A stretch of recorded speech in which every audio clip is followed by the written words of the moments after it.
Fala pessoal, bem-vindos ao canal Bastidores do Poder e vamos com a notícia que vem diretamente com Eduardo Bolsonaro. Eduardo Bolsonaro entra ao vivo em entrevista na TMC.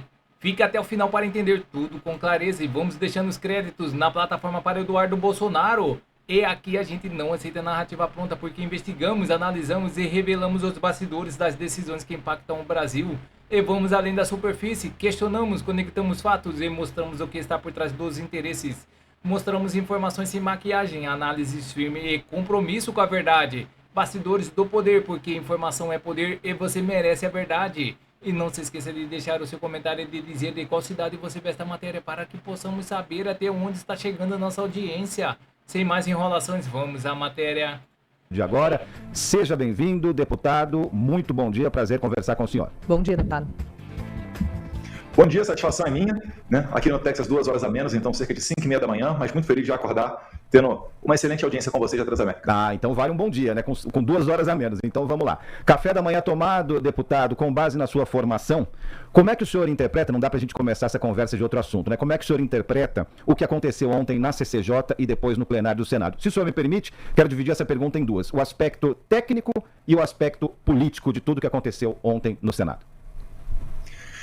É o assunto do momento, né? A rede social está aí fervorosa aqui só comentando desse assunto, porque é a primeira vez em mais de 130 anos que uma indicação do presidente da República é rejeitada no Congresso. Então, pelo ponto de vista técnico, é algo histórico, né? Nunca antes nesse país foi vista uma rejeição de uma pessoa indicada pelo presidente. Mas se você for analisar alguns outros aspectos, ainda dentro da parte houve uma injeção das chamadas emendas parlamentares, alguns bilhões para tentar convencer, né, senadores a votarem a favor da indicação do presidente Lula no Messias, e ainda assim ela não resultou numa vitória.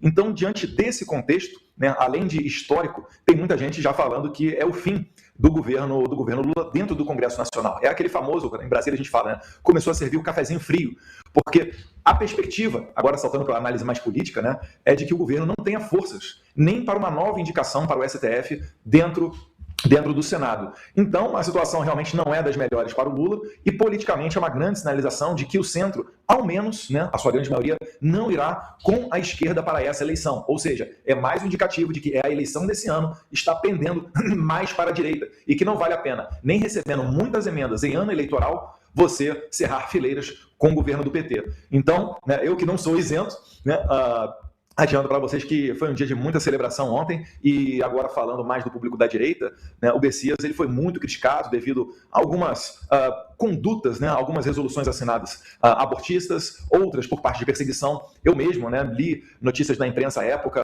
das sanções contra o ministro Alexandre de Moraes e também no tempo das tarifas, que a AGU contrataria um escritório nos Estados Unidos para auxiliar o governo federal e essa conta, cerca de 3 milhões de dólares, seria enviada para que eu e o Jair Bolsonaro pagássemos. Então, o AGU ele acabou militando muito e acabou sendo muito identificado com a esquerda mais radical.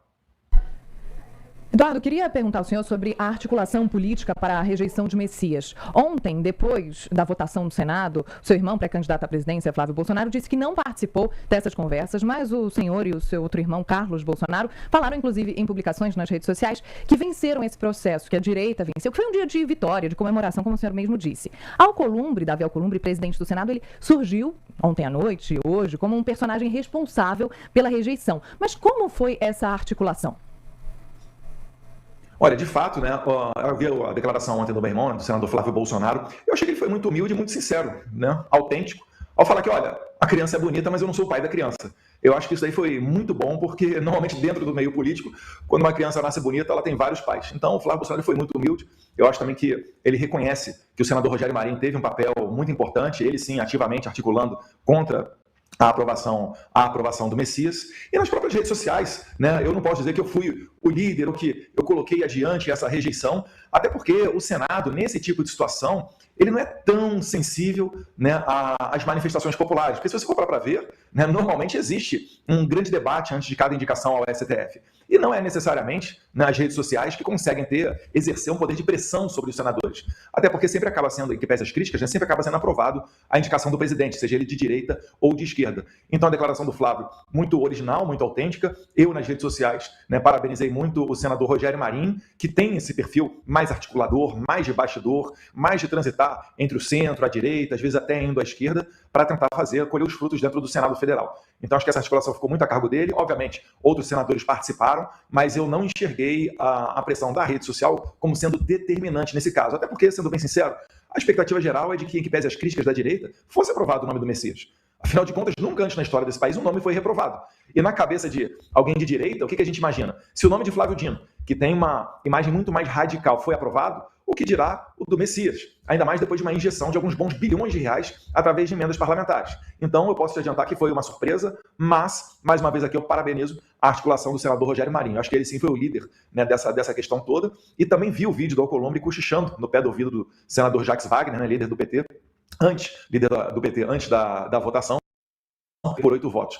Mas aquilo dali, eu vou falar para as pessoas que não conhecem muito Brasília, é quase que normal, tá? Antes de cada votação, os deputados eles tentam cravar ali um número, não necessariamente uma aposta ou qualquer coisa, mas é porque é natural do nosso ambiente. Então o Alcolumbre ele deu o palpite dele e acabou sendo certeiro. Então o mérito do Alcolumbre por conhecer muito bem a casa. E aí vai pesar sim mais críticas em cima do presidente do Senado, porque ele tem um peso muito determinante, por ter, finalizando, né, por ter o poder de agenda, ele consegue ter muito poder para influenciar os senadores. E certamente o Alcolumbre ali, ele vai, eu não sei se sofrer retaliações, mas ele ainda vai colher outros desdobramentos dessa votação de ontem, com certeza. Agora, deputado, o senhor tocou num ponto fundamental, né? E pensando no futuro, pensando num próximo presidente da República, acho que vale a pena a gente explorar rapidamente esse tema. O senhor acha que as sabatinas caducaram, esse sistema não funciona mais? Porque, como o senhor colocou, foi mais de um século de chancela. Independentemente do presidente ser de centro, direita ou esquerda, né? Direita e esquerda, ele foi chancelado pelo Senado, né? Então, o senhor acha que, em termos de análise técnica, pensando na representatividade do país lá fora, esse modelo meio que não funciona mais? Eu não iria tanto por essa linha. Eu acho que a democracia, mais ou menos o que o Winston Churchill falava, né? De todos os sistemas, pelo menos é o menos pior.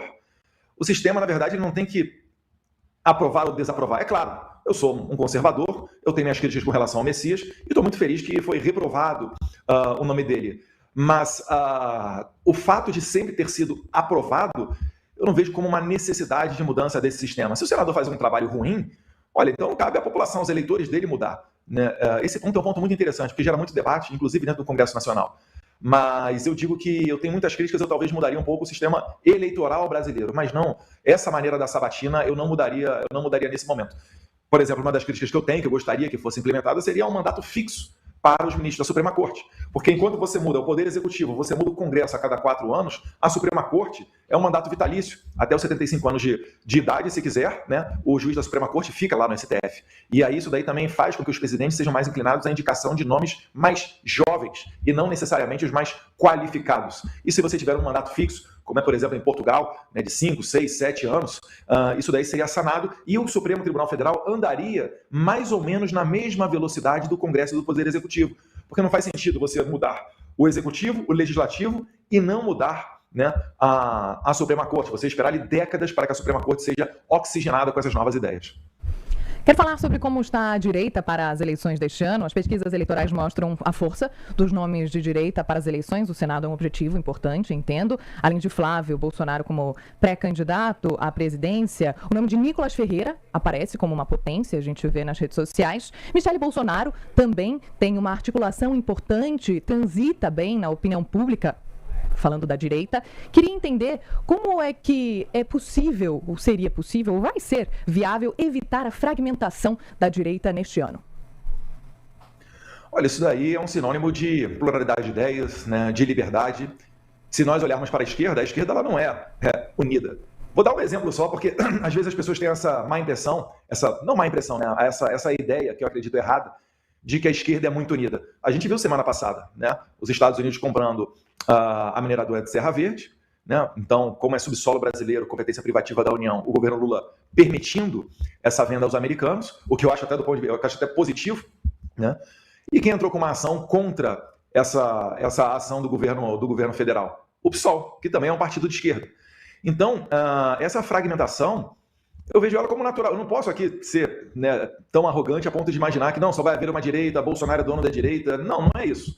Mas existem, né, várias várias formas de pensamento. O que está acontecendo um debate muito grande dentro da ITA é que pessoas que se elegeram, né, na esteira do nome Bolsonaro, do nome do Jair Bolsonaro, e que estão dentro do Partido Liberal, não estão apoiando os candidatos do Partido Liberal, notoriamente, né, o candidato à presidência, o Flávio Bolsonaro. Então isso daí está gerando muito debate. E a população tem que ser livre para falar o que ela quiser. E se alguém estiver insatisfeito, né, achar que é eleito sob a esteira com apoio do presidente Jair Bolsonaro, mas que deva fazer outra coisa diferente das orientações dele, tem que procurar outro partido, até por uma questão de coerência. Mas isso é muito complicado, por quê? Porque se esses políticos tomarem por esse caminho, eles vão ter uma eleição muito difícil. Porque o recall, o feedback que se tem, é que as pessoas que tentaram fazer isso são pessoas da estirpe de Joyce Hoffmann, Alexandre Frota, que já receberam um selo de traíra dos eleitores bolsonaristas. Então esse debate ele acontece muito fortemente e as pessoas cada vez mais atentas nesse perfil, que é também chamado de caroneiro. Então é natural esse debate.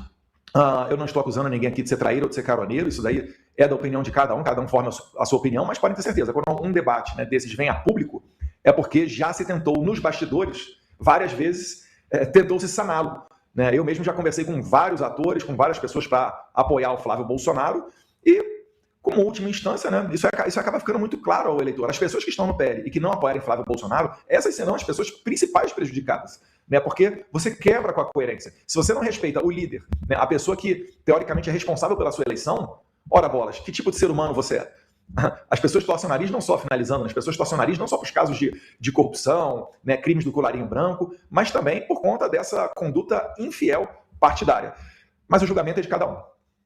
Eu só queria fazer uma subpergunta em relação a essa possível fragmentação, entendi o que o senhor disse. Nós temos visto embates públicos entre nomes de forte alcance da direita, sempre há crítica aqui, crítica ali, o que um fala, o que o outro fala. Recentemente, acredito que nesses últimos dias, essa semana, Ciro Nogueira, o senador, disse que Flávio tem tudo para ganhar a eleição, mas tem que parar de ouvir o que vem dos Estados Unidos. Nós vimos Nicolas Ferreira e Jair Renan também brigando no Twitter, publicamente. No segundo turno, a direita vai se juntar e vai deixar isso para lá? Ou isso aí mostra uma divergência importante? Se a pessoa for se orientar, né, por conta desse tipo de debate, né, troca de farpas em rede social, para não votar no Flávio e dar ao Lula a chance de continuar prendendo pessoas, censurando pessoas, tacando o país aí à mercê da criminalidade, então essa pessoa merece tudo isso. Né? Ela não é merecedora de um país mais próspero. Porque isso aí é muita falta de maturidade. Né? Você tem de um lado Lula, né, e você tem do outro lado o Flávio Bolsonaro com uma proposta totalmente diferente. E aí você vai deixar de votar no Flávio porque você está fazendo beicinho para o Jair Renan, ou porque você está torcendo o nariz pelo que Eduardo Bolsonaro está fazendo nos Estados Unidos, né? Pelo amor de Deus. Agora, essa crítica é uma crítica muito frequente. Né? Graças a Deus o Jair Bolsonaro nunca escutou, porque se fosse escutar, né, se afastaria do Carlos Bolsonaro, que é responsável pela eleição do presidente Bolsonaro em 2018, e o Flávio também, se ele fosse escutar isso, ele não seria candidato, porque nós aqui fomos, né, modéstia à parte, os principais articuladores da candidatura dele, no momento em que ninguém imaginava. O próprio Ciro Nogueira, o que ele pensava? Ele já estava com a posição toda montada para que o Tarcísio saísse candidato. Né? Sem entrar no mérito desse debate, mas a candidatura do Flávio foi uma surpresa que mexeu no tabuleiro. Né? Então muita gente foi pega desprevenida, tanto que no começo falou, não, essa candidatura não é para valer, é só o Jair Bolsonaro tentando barganhar, né, algum benefício ali durante a execução da sua pena. Aí depois veio a narrativa falando, não, o Flávio é inviável, e agora mostra-se tão viável que lidera todas as 7 principais pesquisas do país. Então é todo dia matando um leão e provando, né, que nem sempre o que a elite política quer direcionar é o que a população quer.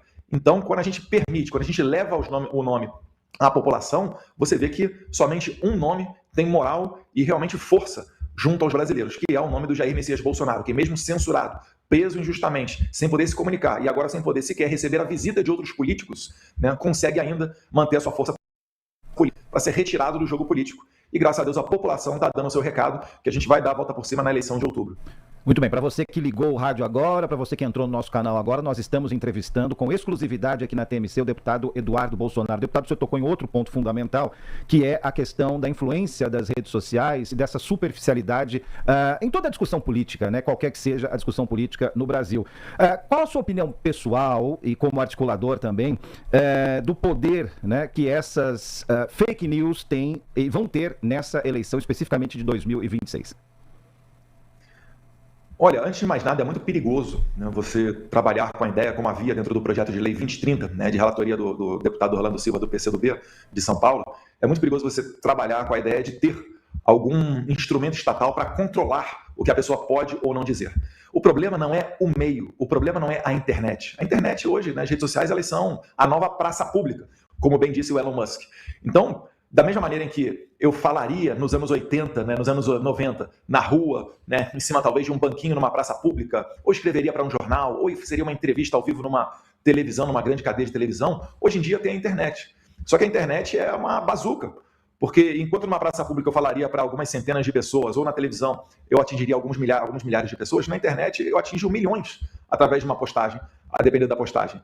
Então, veja o que eu estou falando aqui, pode mudar o meio, mas o conteúdo, a mensagem, ela segue a mesma. E nossa legislação, ela já tem meios para coibir qualquer tipo de violação, qualquer tipo de crime contra a honra, né? Que isso é a injúria, a difamação, a injúria, a difamação e a calúnia. Então não tem por que você censurar a internet. Se alguém ficou ofendido achando que outra pessoa extrapolou o seu direito, ela pode perfeitamente buscar a justiça, né, para tentar os seus reparos. O que a gente vê hoje é uma guerra capitaneada pela esquerda para tentar fazer crer que há um perigo vindo da internet e assim eles poderem reduzir a nossa liberdade. Isso por quê? Porque 65% dos eleitores de direita, eles têm como fonte de informação a internet. Né? Pode ser aí a Rádio Transamérica através do YouTube, pode ser a minha rede social, e não tem problema nenhum disso. Enquanto que 65% dos eleitores da esquerda se informam através de grandes veículos de imprensa, né? De jornal e de televisão, mais a moda antiga. Então eu vejo com muito receio, né, que esse debate possa acabar resultando numa restrição à liberdade de expressão. Eu acho que quanto mais liberdade, a população é que ganha. Né? E se você parar para ver, né, a pessoa mais xingada, mais criticada, seja nas redes sociais ou através mesmo de veículos, né, de grande imprensa, é o Jair Messias Bolsonaro. E ele nunca clamou, né, por essa censura, por essa redução de liberdade. Eu, inclusive, né, para concluir, eu tenho no meu Instagram, deixa eu aproveitar e fazer o meu merchan, né, Bolsonaro SP, eu tenho um álbum de destaques que é chamadas Fake News. Então, eu até parei um pouco de colocar postagens nesse álbum, mas sempre que saía uma fake news, eu botava lá no meu stories no Instagram e colocava dentro desse álbum.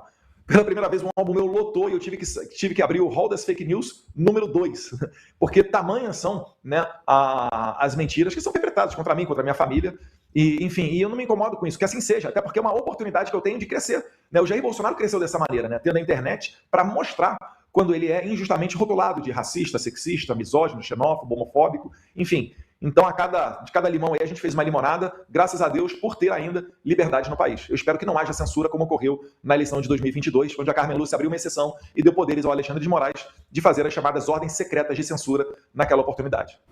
Tem muitas notícias para todos os lados, né? A internet é um espaço que dá oportunidade, mas também é um espaço que dá oportunidade para essas mentiras circularem. O senhor disse agora há pouco na sua resposta que a eleição é uma guerra. É sim que o senhor acredita que vão ser os próximos meses?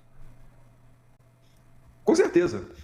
A gente está vendo aí o presidente Bolsonaro uma pessoa honesta, né? Não se opção. Tanto é verdade que foi investigado até por passar perto de uma baleia, a pedido, né, a uma denúncia, energia, da ministra do Meio Ambiente do Lula, a Marina Silva. Então isso daí a gente recebe com muito orgulho, porque é um sinal de que realmente ele não roubou um centavo do dinheiro público. E ele está preso. Está preso pelo quê? Por um golpe de Estado? Então quer dizer que o Jair Bolsonaro esperou por um momento em que ele não era mais presidente para então tentar fazer um golpe de Estado, mandando pessoas desarmadas 8 de janeiro para Brasília, em um momento em que ele estava nos Estados Unidos. Lembrando que antes de sair da presidência, ele ainda nomeou alguns comandantes de força do seu opositor, do Lula, aquele pretenso que seria derrubado num golpe de Estado. Então, pelo amor de Deus. Mas isso daí mostra, né, até onde os nossos inimigos estão dispostos a ir pelo poder. Então, eu acredito sim que vai ser uma guerra, vai ser uma batalha judicial dentro do Tribunal Superior Eleitoral. A esquerda ela é muito competente com a sua banca de advogados ao atolar os tribunais com processos, né, através de um ativismo judicial, que a direita tem dificuldade, porque a gente não consegue...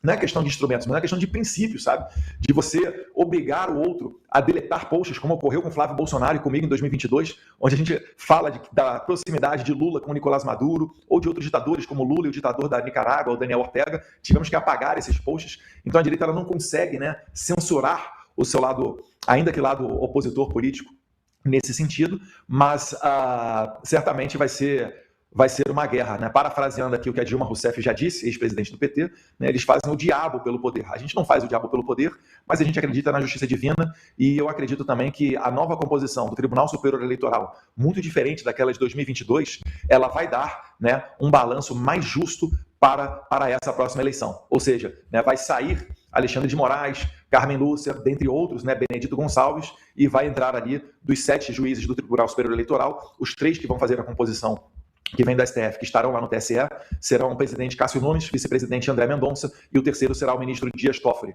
Então, acho que essa composição ela é muito mais balanceada do que aquela que foi a de 2022.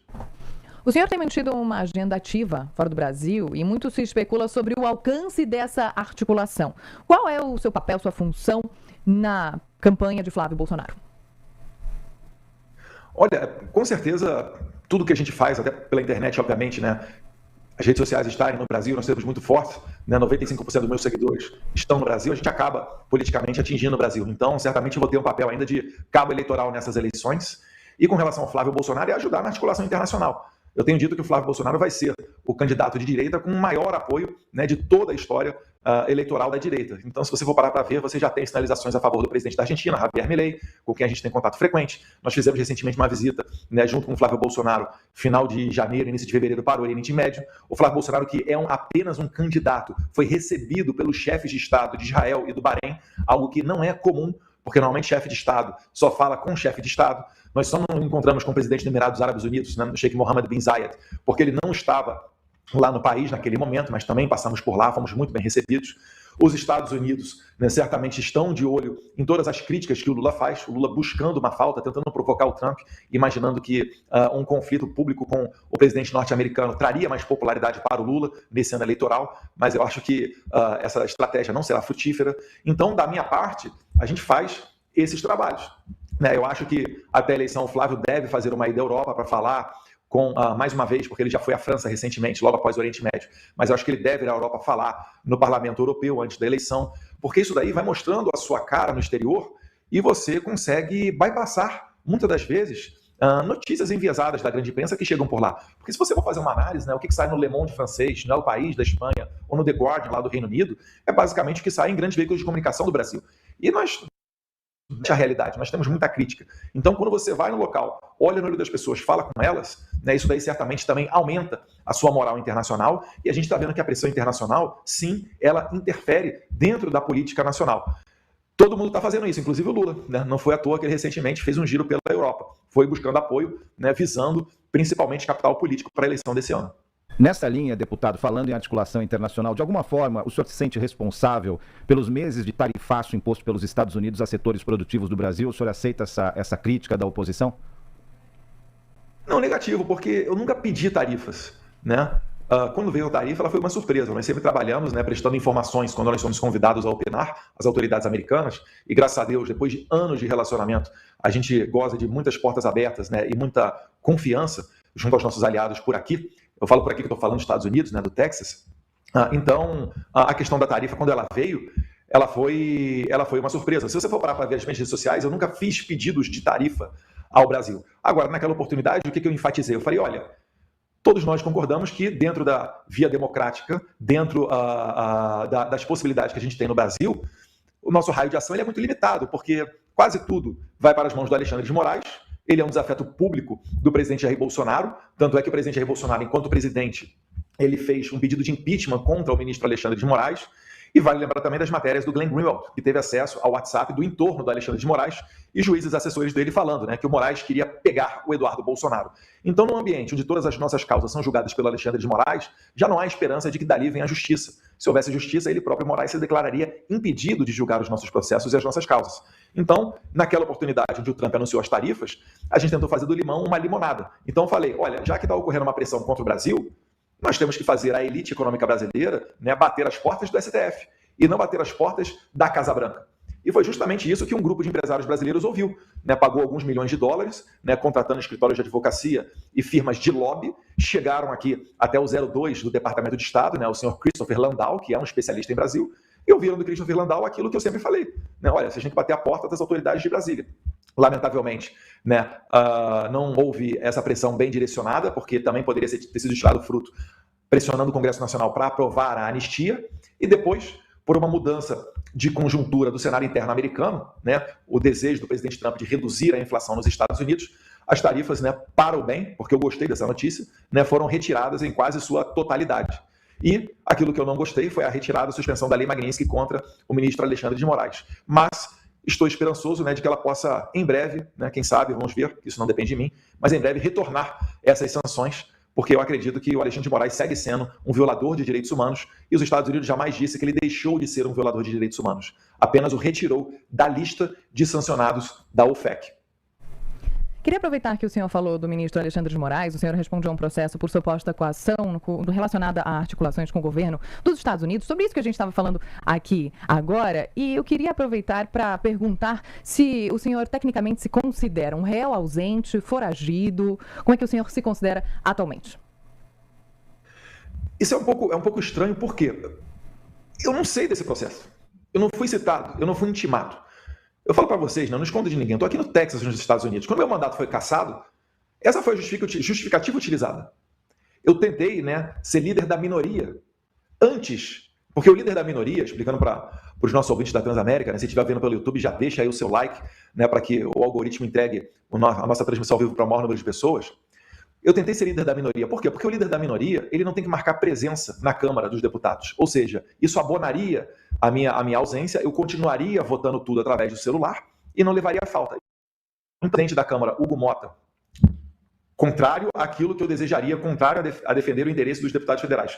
Quando ele fala que eu não posso ser líder da minoria porque eu moro nos Estados Unidos, e depois, na sequência, eu começo a levar falta e o meu mandato é cassado pela mesa da Câmara e não numa votação plenária pelos 513 deputados, que seria muito mais justo e o tradicional a ocorrer dentro da Câmara dos Deputados. Mas quando isso daí acontece, ora, se para efeito de perder meu mandato eu moro nos Estados Unidos, como que para um processo judicial é desconsiderada essa informação? Então o que o Alexandre de Moraes está fazendo? Ele está com medo de mandar uma carta rogatória para eu ser ouvido aqui nos Estados Unidos. Não é nem medo necessariamente do que eu possa falar. É medo de que as autoridades americanas, ao receberem um expediente do Alexandre de Moraes, né, quando forem fazer, e tem que fazer, isso está previsto em tratados e convenções internacionais, uma análise preliminar para ver a legalidade daquela carta rogatória, o Moraes tem medo de que isso possa ser recusado. Então ele fecha propositalmente os seus olhos e tenta me condenar à revelia por um crime totalmente bizarro, que é essa acusação de coação. Eu nunca trabalhei pela absolvição do Jair Bolsonaro e sempre deixei claro que eu não esperava nenhuma justiça vinda desse processo totalmente contaminado. Porque não é uma ou duas ilegalidades, são diversas. Para o povão me entender. Pergunto, por que o ex-presidente Lula, quando era ex-presidente, o Michel Temer, quando era ex-presidente, foram julgados e acusados na justiça de primeira instância? E por que somente Jair Bolsonaro é julgado no STF, mesmo sendo ex-presidente? Isso não tem resposta, é uma violação devido ao processo legal. Né? O Alexandre de Moraes fez com que a Corte mudasse em 2 oportunidades a sua jurisprudência, a tradição das decisões da STF, só para atrair para si a competência de julgar e condenar o Jair Bolsonaro. Então, não tem como esperar a justiça vindo da Suprema Corte. Essa acusação de coação ela é totalmente esdrúxula, mas ela mira ali o quê? Ela mira me afastar do cenário político, porque se condenado por um colegiado, eu caio na lei da ficha limpa e fico inelegível para as eleições. Esse daí é o principal objetivo da Alexandre de Moraes. Já imaginaram a humilhação de eu ser candidato a senador, não pisar no Brasil e talvez ser o senador mais votado da história do Brasil? Certamente isso não seria um bom dia para a Suprema Corte e seria um grande recado a dar, né, contra esse sistema que está perseguindo apenas um espectro político, né? Não deveria perseguir ninguém. Nós estamos ouvindo aqui no nosso TMC 360, com exclusividade, Eduardo Bolsonaro, você que está ouvindo a gente, você que está acompanhando no nosso canal no YouTube. Como disse o deputado, deixe o seu like. Está terminando a nossa conversa, dá tempo da gente falar de 2 preocupações, deputado, que são, de maneira geral, de acordo com as pesquisas, preocupações de grande parte dos brasileiros e brasileiras. Segurança pública e endividamento. Existe um caminho, nós sabemos que não existe mágica, né? Mas existe um caminho sólido para esses 2 problemas? Olha, primeiro você tem que ter um presidente independente, um Congresso Nacional alinhado, e a partir daí você consegue fazer. Né? Não dá para a gente estar falando aqui de um endividamento do brasileiro passando, né, os juros de um cartão de crédito, que é uma dívida muito comum que o brasileiro tem, chegando a quase 500% ao ano. Isso daí beira a escravidão. Né? Não tem como você iniciar um processo de endividamento em que em um ano você está pagando juros rotativos de 475%. Isso não acontece em nenhum local do mundo, isso daí tem que ser visto sim.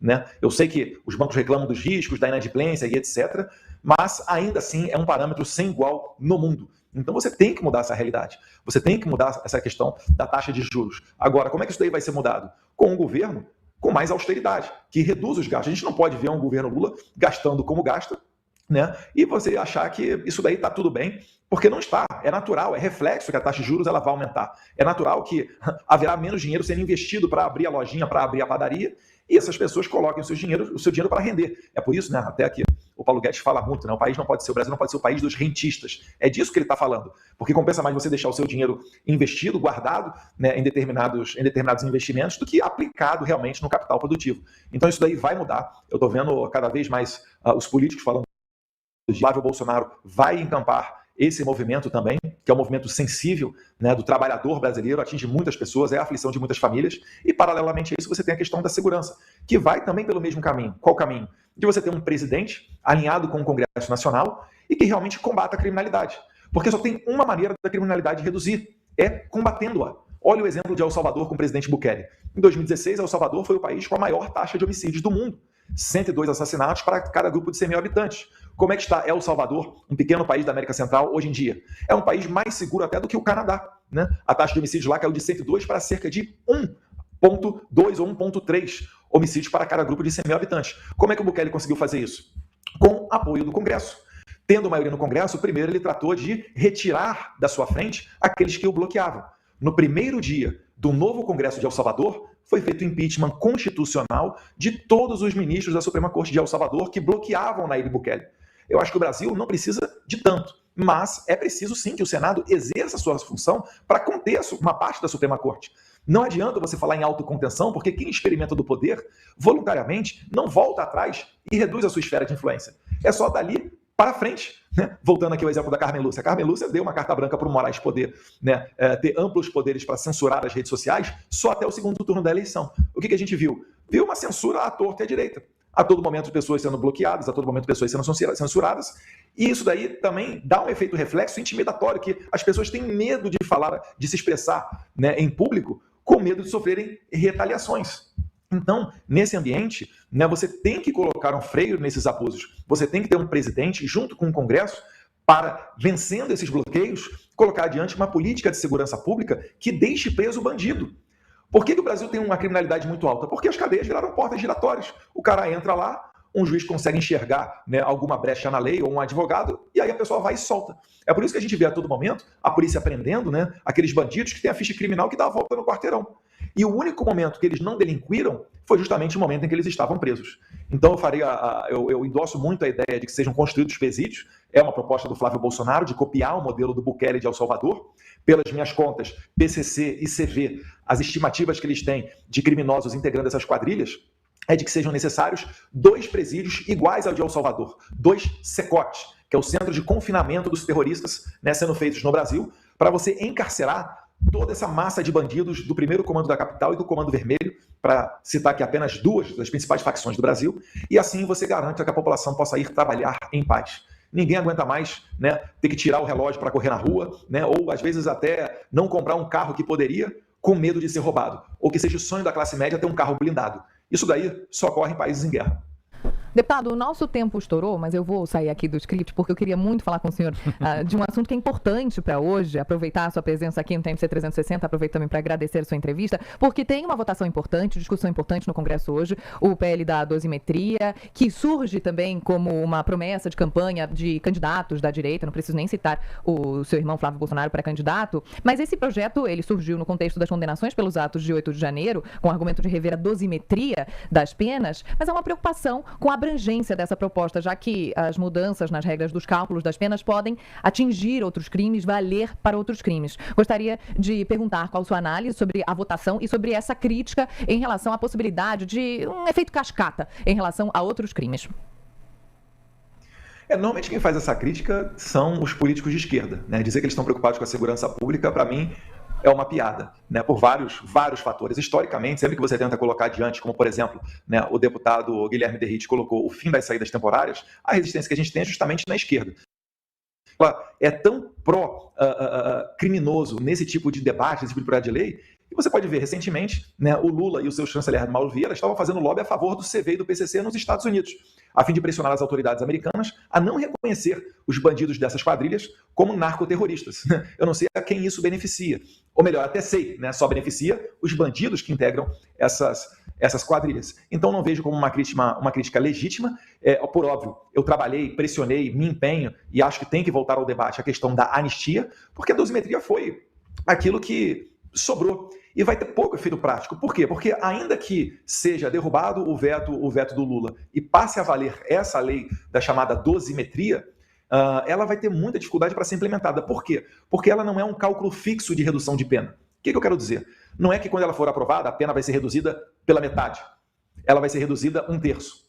Terá que haver um cálculo, uma valoração, uma análise subjetiva para ver se essa pena vai ser reduzida de 1/3, de metade, de 65%. Ou seja, no final das contas, o Moraes vai ter que acordar um dia, porque ele é o juiz da execução, então cabe a ele fazer esse papel. Ele vai ter que acordar um dia, se disponibilizar a pautar... Alô? Mudei a câmera aqui que acabou a bateria da outra pelo visto. Me escutam? Sim, voltou, deputado. Voltou. Foi eu que extrapolei o tempo da entrevista, a câmera não estava preparada para esse tempo todo, peço desculpa. Pode concluir, deputado. Uma resposta muito longa, me desculpa, mas finalizando. Então o Moraes ele vai ter que pautar processo por processo. Então essas centenas, mais de 400 pessoas condenadas, essas pessoas, processo por processo, o Moraes vai ter que olhar caso a caso para ver o quanto que vai ser reduzido de pena dessa pessoa. Então isso daí vai demorar muito tempo. Eu não acredito que o Moraes tenha essa boa vontade toda e ele vai poder enrolar basicamente o quanto ele quiser. Porque quando um juiz da Suprema Corte abusa do seu poder, ele não tem instância superior, não tem recurso, não tem a quem recorrer. Como Rui Barbosa, que até hoje tem uma estátua sua lá no plenário do Senado Federal, dizia: a pior ditadura é a da judiciário, porque dela não há a quem recorrer. Então acho que não vai ter grandes resultados a dosimetria, mas vale a pena sim você votar a favor, vale a pena você se engajar nessa votação dessa semana nesse projeto em Brasília. Eduardo Bolsonaro, muito obrigada pela entrevista. E vamos para mais notícias no site Poder 360. PT errou ao não assinar a CPI do Master, diz Edinho Silva. Dirigente reconhece falha estratégica e afirma que o partido assinou pedido próprio. O presidente do PT, Edinho Silva, afirmou que a legenda cometeu um erro ao não assinar o requerimento para a instalação da CPI do Banco Master. A declaração foi dada em entrevista à jornalista Vera Rosa, do jornal Estado de São Paulo, publicada nesta sexta-feira. Para Edinho, a base do governo de Luiz Inácio Lula da Silva deveria ter assumido o protagonismo das investigações. O PT deveria ter assinado a CPI do Banco Master. Foi um erro que o PT cometeu, declarou o presidente do partido. Segundo ele, há uma concepção no meio político de que comissões de inquérito paralisam o Congresso e o governo, mas pendurou que a gravidade das denúncias exigia uma atitude diferente. Após a entrevista, o dirigente informou ao jornal que a bancada petista assinou um requerimento próprio da CPI protocolado pelo senador Rogério Carvalho, mas optou por não subscrever o pedido formulado pela oposição. Ao comentar a fraude financeira, Edinho buscou afastar o desgaste do atual governo. Afirmou que o Banco Master foi criado e teve operações fraudulentas autorizadas pelo Banco Central durante a gestão do ex-presidente Jair Bolsonaro. As operações que depois foram demonstradas fraudulentas foram autorizadas pelo Banco Central na gestão de Campos Neto. Disse o dirigente, segundo ele, foi o presidente Lula quem determinou à Polícia Federal que estruturasse a investigação para apurar a denúncia de corrupção. Questionado sobre as menções a políticos do PT da Bahia no relatório da PF, como o senador Jacques Wagner e o ministro Rui Costa, Edinho negou qualquer envolvimento ilícito. O petista defendeu que a verdadeira questão a ser respondida é o motivo pelo qual o banco foi autorizado a operar sem lastro financeiro no governo anterior. A avaliação sobre a CPI ocorre na esteira de uma semana de reveses para o Palácio do Planalto no Congresso Nacional. Edinho criticou duramente a rejeição pelo Senado no nome de Jorge Messias para o Supremo Tribunal Federal. Ele classificou o bloqueio ao atual advogado-geral da União como um grave erro que gera instabilidade institucional e reflete a intenção do Legislativo de enfraquecer o Judiciário. Outro ponto de crítica foi a derrubada do veto presidencial ao projeto que reduz as penas dos condenados pelos atos extremistas de 8 de janeiro. Para Edinho, ao aprovar a medida, o Congresso vira as costas para a sociedade e ignora a gravidade da tentativa de ruptura democrática. Diante dos atritos, o presidente do PT declarou que o modelo político brasileiro ruiu e está totalmente destruído. Ele citou como sintoma desse esgotamento o volume de emendas parlamentares impositivas que devem somar 60 bilhões no orçamento de 2026. Segundo Edinho, as emendas se tornaram uma moeda de troca que usurpa o poder executivo e enfraquece o sistema político. Na entrevista, Edinho também criticou o senador Flávio Bolsonaro por declarações dadas nos Estados Unidos sobre a reserva de terras raras. O petista classificou como um absurdo a fala do congressista de oferecer os minerais brasileiros como solução para a indústria tecnológica e de defesa norte-americana. Segundo o petista, o tema reforça a necessidade de um projeto de desenvolvimento nacional soberano. Edinho afirmou que o governo Lula vê esses recursos como base para a revitalização industrial do país e não apenas como commodity para exportação. Edinho Silva também defendeu o fim da escala de trabalho 6x1, classificando a resistência à medida como falta de inteligência. Para o presidente do PT, o Brasil precisa discutir seriamente a redução da jornada diante do avanço tecnológico e da diminuição do número de postos de trabalho. O dirigente afirmou que a proposta do governo de reduzir a carga horária para 40 horas semanais é uma medida necessária para permitir que o ganho de produtividade resulte em consumo. Se não for assim, não adianta aumentar a produtividade, não vai ter quem consuma, argumentou. Diante das turbulências de que a queda de braço com o Congresso, o dirigente disse que não existe a hipótese de Lula não disputar o pleito de 2026. Edinho afirmou que o atual chefe do executivo é o candidato do partido e o líder mais preparado para conduzir o país. Então é isso, pessoal. Essas são as notícias que estão circulando nas mídias da internet. Não se esqueça de se inscrever, deixar o seu like e clicar no sino para mais informações sobre política. Agradeço a todos pela audiência.